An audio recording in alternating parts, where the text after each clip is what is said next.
ये देखो दिया, ये है मेरा घर। इस झुग्गी में रहता हूँ मैं। बहुत गरीब हूँ मैं। और जब तुम मेरे साथ रिलेशनशिप में आ गई हो तो तुमको सच्चाई बताना बहुत जरूरी है, क्योंकि हो सकता है कल को तुम्हें भी मेरे साथ यहाँ रहना पड़े।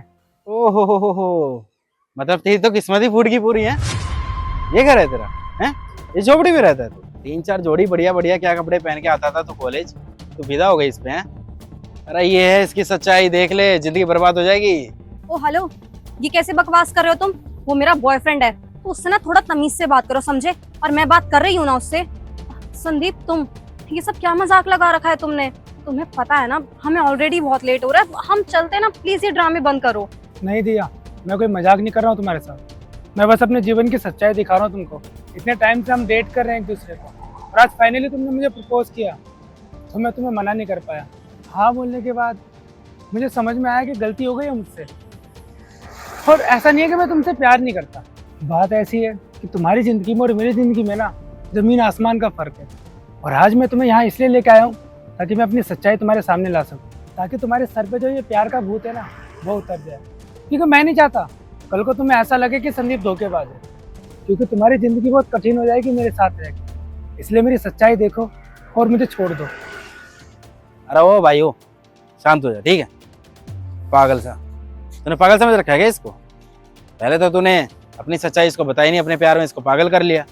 और जब ये तेरे प्यार में पागल हो गई है, तुझे पता चल गया कि तेरे को छोड़ के जाएगी नहीं, तो लो जी अपनी सारी गरीबी का रोना इसके सामने रो दिया आके। बस एक शब्द और नहीं।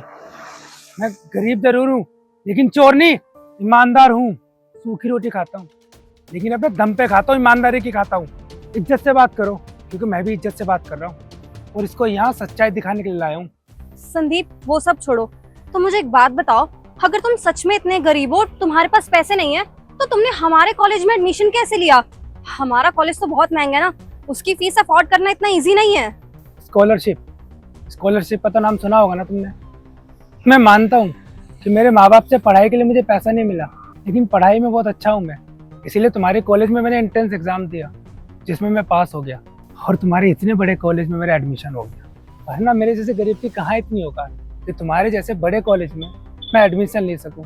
लाखों की फीस नहीं भर सकता मैं, पर हाँ मैंने सोचा था कि तुम्हारे कॉलेज में पढ़ के मुझे अच्छी नौकरी मिल जाएगी, 10, 20, 50 हज़ार की नौकरी कर लूँगा। पर मुझे तुम मिल गई। मुझे नहीं पता था कि मुझे तुमसे प्यार हो जाएगा, और ये कभी नहीं सोचा था कि कॉलेज के आखिरी दिनों में मुझे ये सब देखना पड़ेगा। अरे ड्रामा मत कर अपनी गरीबी का, ठीक है? अब तेरे को समझ में नहीं आ रहा, इसकी सारी सच्चाई तेरे सामने आ गई, उसके बाद भी पागलों की तरह यहाँ खड़ी हुई है। और मान के चल अगर तू इसको लेके भी जाएगी अपने पापा के पास कल को, है क्या करेंगे तेरे पापा पता है? जूता निकाल के मारेंगे। अरे इसको छोड़, तेरे को ही मारेंगे कि पागल होगी बेटी हमारी। अरे यार दोस्त में पता चल गया ना तो तू और करेंगे, हंसेंगे सारे। देखो धर्मेंद्र, बहुत हो गया। तुम जब से आए हो ना बकवास किए जा रहे हो और संदीप की इंसल्ट करे जा रहे हो। मैं तुम्हें आखिरी बार समझा रही हूँ, मेरा बॉयफ्रेंड है, उसके खिलाफ ना मैं कुछ भी नहीं सुनने वाली। तो चुपचाप यहाँ खड़े रहो, मुझे उससे बात करने दो। और संदीप, तुम चिंता क्यों करते हो? मैं हूं ना तुम्हारे साथ। हम इतने अच्छे कॉलेज में पढ़ते हैं, ऐसा तो है नहीं कि वक्त हमेशा ऐसा रहेगा। हम दोनों मेहनत करेंगे और देखना एक दिन सब कुछ ठीक हो जाएगा। और देखो संदीप, अगर हम जॉब करेंगे तो 50,000 तुम कमाओगे, 50,000 मैं कमाऊंगी, महीने का 1 लाख तो हो ही जाएगा ना। तो उसके बाद मैं अपने पापा से हमारी शादी के बारे में बात कर लूंगी। तुम क्यों चिंता करते हो? मैं हूं ना, हम सब मैनेज कर लेंगे। लेकिन संदीप, इसका मतलब ये थोड़ी ना हम अपना रिलेशनशिप खराब कर ले। और वैसे भी इसमें तुम्हारी क्या गलती जो तुम गरीब हो? देखो संदीप, मैंने तुम्हारा पैसा या फिर तुम्हारा स्टेटस देख के तुमसे प्यार नहीं किया, बल्कि तुम्हारा दिल देखा है। तुम बहुत अच्छे इंसान हो, तो चाहे कुछ भी हो जाए मैं तुम्हारा साथ कभी नहीं छोड़ूंगी। मैं तुमसे हमेशा प्यार करूंगी। दिया, प्यार मैं भी तुमसे करता हूँ, इसलिए शायद मैं यहाँ खड़ा हूँ तुम्हें लेके। लेकिन दिया, भले ही मैं 50,000 की जगह 1 लाख रुपए कमा लूँ, लेकिन ये गरीबी का टैग मेरे माथे से कभी नहीं हटेगा। तुम खानदानी घर से आते हो दिया, और अगर मैं 1 लाख रुपए भी कमा लूँ ना, तो सबसे पहले मुझे इस झुग्गी से बाहर निकलना पड़ेगा। उसके बाद कर्जदारों का कर्जा देना पड़ेगा, तब जाकर के मैं कहीं अच्छी जगह किराए पे रह पाऊंगा।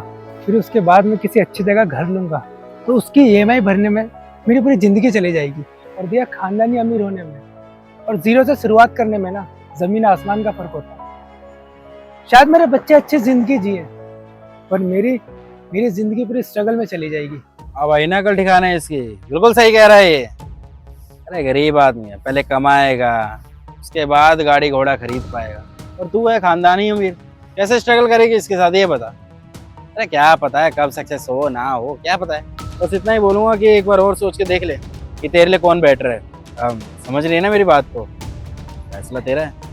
धर्मेंद्र, तुम्हें एक बार में कोई बात समझ क्यों नहीं आती है? मैंने तुम्हें बोल दिया ना कि चुप हो जाओ, हम बात कर रहे हैं, तो प्लीज बीच में मत बोलो। अगर तुम्हें इतना ही फालतू बोला ना तो एक काम करो, तुम जाओ यहाँ से। वैसे भी मुझे तुम्हारे जैसे दोस्त की ना कोई जरूरत नहीं है। मैं संदीप के साथ बहुत खुश हूँ।